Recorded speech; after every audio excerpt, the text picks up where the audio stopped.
Video के अंदर हम बात करेंगे चंद गलतियों के ऊपर जो शुगर के मरीज करते हैं या ना अनजाने में उनसे हो जाती हैं और उसकी वजह से काफ़ी ज़्यादा नुकसान होता है।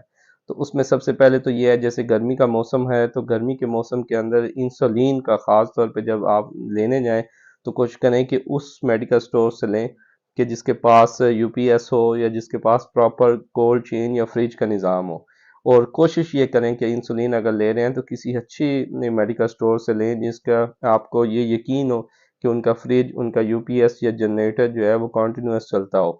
यानी अगर उसमें ब्रेक ना आए, उसमें अगर, क्योंकि हर जगह लोड शेडिंग तो है, 1 घंटा 2 घंटे, और इस तरह के फ्रिज बहुत से मेडिकल स्टोर ऐसे होते हैं महंगाई की वजह से और बिजली महंगी होने की वजह से वो नहीं चलाते। उनके ना चलाने की वजह से क्या होता है कि एक मरीज इंसुलिन खरीद तो लेता है। अब वो इंसुलिन लेने की वजह से ये प्रोटीन होती है, और प्रोटीन जैसे अंडे की सफेदी होती है, अगर एक दफ़ा ये गर्म हो जाए या इसका टेम्परेचर मेंटेन ना रहे तो ये ख़राब हो जाती है। मरीज लगा भी रहा होता है लेकिन उसका फ़ायदा नहीं होता। उसकी वजह से मरीज ने लगा ली इंसुलिन और खाना खा लिया, उसको तो ये यकीन है कि इंसुलिन की वजह से शुगर कम हो जाएगी, लेकिन ऐसा नहीं होता। और जब वो मरीज अस्पताल आते हैं तो उनकी शुगर 400 500 या बाज़ औक़ात मीटर के ऊपर लिखा होता है HI यानी हाई, वो उसकी रीडिंग में ही नहीं है। यानी उसकी हो सकता है 600 800, पता नहीं कितनी है, लेकिन 600 से ऊपर है। तो इसकी गलती पीछे क्या होती है कि बाज़ औक़ात इंसुलिन सही नहीं होती, इंसुलिन एक्सपायर हुई होती है, या वो मेडिकल स्टोर, क्योंकि ये इंपोर्ट होती है इंसुलिन, इंपोर्ट होने की वजह से ये कोल्ड चेन मेंटेन नहीं है। हो सकता है आपने मेडिकल स्टोर से ठीक ली हो, लेकिन अगर घर के अंदर भी है, आपका फ्रिज बंद हो रहा है बार बार, या आपकी सफ़र में गए हैं और आपने इसको मेंटेन नहीं किया, अगर आप सफ़र पे जाते हैं तो उसके लिए या तो आप एक शॉपर लें, उसके अंदर बर्फ़ डाल लें। ये इस तरह के आइस पैक होते हैं। ये आइस पैक आप किसी भी, जब भी सफ़र में जाएं, इसको एक शॉपर में डालें और इसके साथ आप इंसुलिन को रखें, या आप कोई एक बॉक्स बना लें, एक बैग बना लें जो वाटर प्रूफ हो, और उसके अंदर आप इसको मूव करें। उसका फ़ायदा ये होता है कि गर्मी के मौसम के अंदर भी काफ़ी लंबे, कम से कम 4 से 5 घंटे ये इसका टेम्परेचर मेंटेन रहता है। दूसरी एक गलती जो शुगर वाले मरीजों से होती है वो ये है कि जब वो इंसुलिन को फिल करते हैं, इंसुलिन दो तरह की होती है। एक का कलर होता है कि बिल्कुल ट्रांसपेरेंट पानी की तरह होती है। एक इंसुलिन वो होती है जिसका कलर दूध की तरह होता है, उसको 70-30 भी कहते हैं, वो 2 दफ़ा लगाई जाती है। एक इंसुलिन जो रेगुलर होती है, वो रेगुलर इंसुलिन, उसके ऊपर आर लिखा हुआ होता है, वो हम दिन में 3 दफ़ा 4 दफ़ा भी लगाई जाती है।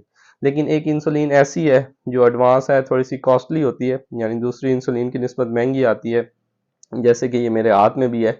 इसका लेंटस कहते हैं। इसका क्या होता है कि ये 18 घंटे तक इसका असर रहता है, और इसकी एक फ़ायदा ये भी है कि इसकी शुगर बहुत ज़्यादा कम नहीं होती, बेहोशी की तरफ नहीं लेके जाती। तो इसके लिए ज़रूरी भी नहीं है। दूसरी जो इंसुलिन होती हैं वो दूध वाली 70-30 हो या 30 हो या रेगुलर इंसुलिन हो, वो आपने खाने से कम अज़ कम 15 से 20 मिनट पहले लगानी होती है।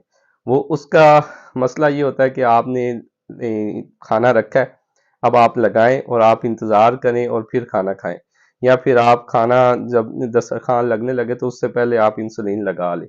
तो एटलीस्ट आपको 15-20 मिनट इंतज़ार करना पड़ता है। लेकिन इस इंसुलिन का फ़ायदा ये है कि आपको इंतज़ार नहीं करना पड़ता, खाने से पहले लगाएं या बाद में लगाएं, ये आप यूज़ कर सकते हैं।